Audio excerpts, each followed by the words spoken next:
Le Manidem et son candidat Maurice Kamto sont convaincus que la solution à cet épineux problème de la synergie des forces de l'opposition sera trouvée pour qu'enfin nous soyons libérés de ce mal qui ronge notre pays. À 5 semaines de la présidentielle du 12 octobre, l'opposition camerounaise n'a pas dit son dernier mot.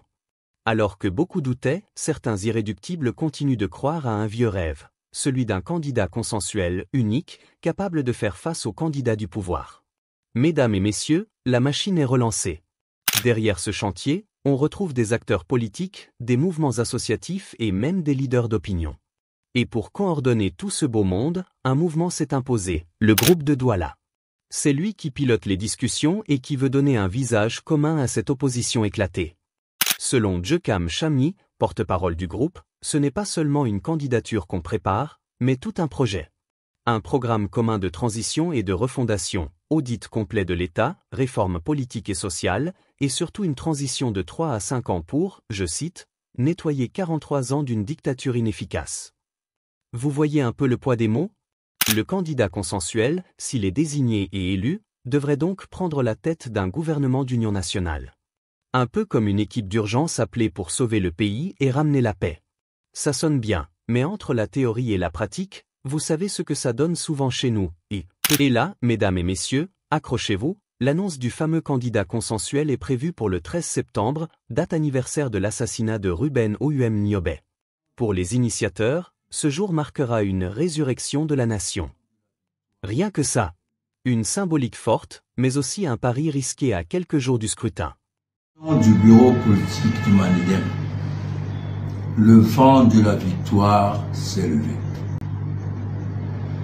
Chers compatriotes, depuis la fin du 19e siècle, les populations du Cameroun se battent pour leur liberté.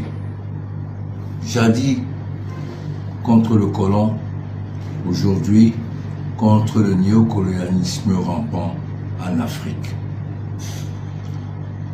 Le caractère sacrificiel de ce combat s'étend donc sur toutes les générations et fait la fierté du peuple camerounais tout entier.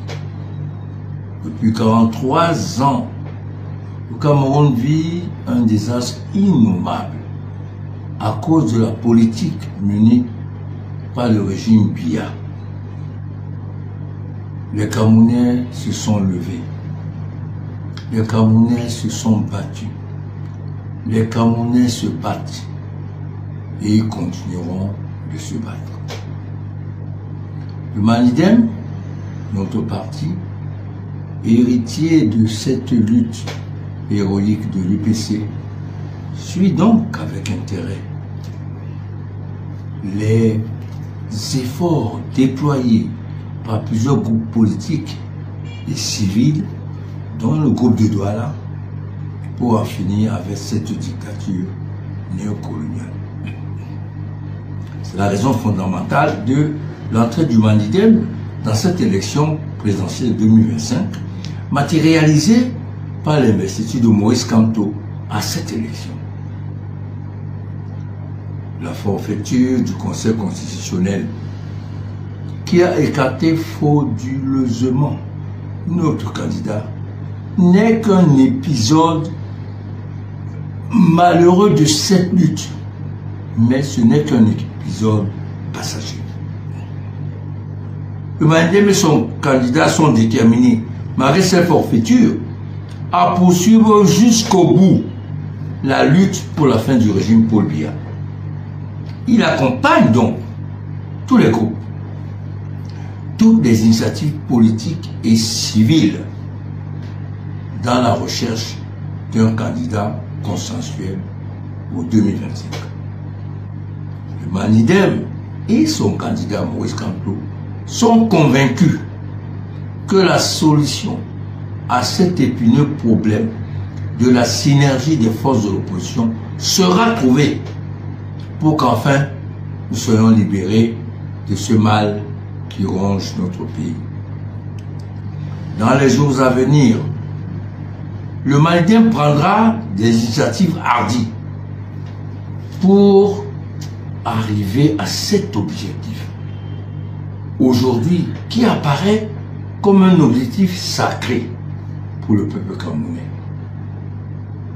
En même temps, dans quelques jours, nous allons commémorer le 67e anniversaire du lâche assassinat de Ruben Ounobé, figure emblématique de la lutte du peuple camerounais, assassiné le 13 septembre 1958. Ce sera là une bonne occasion pour lui rendre hommage, car seule la lutte paye. Le Manidem dit ce qu'il fait et fait ce qu'il dit. Pour le bureau politique du Manidem, je suis Anissé Ekane. En résumé, l'opposition camerounaise tente encore une fois de se rassembler autour d'un visage unique, avec un projet de transition pour rompre avec 4 décennies de règne.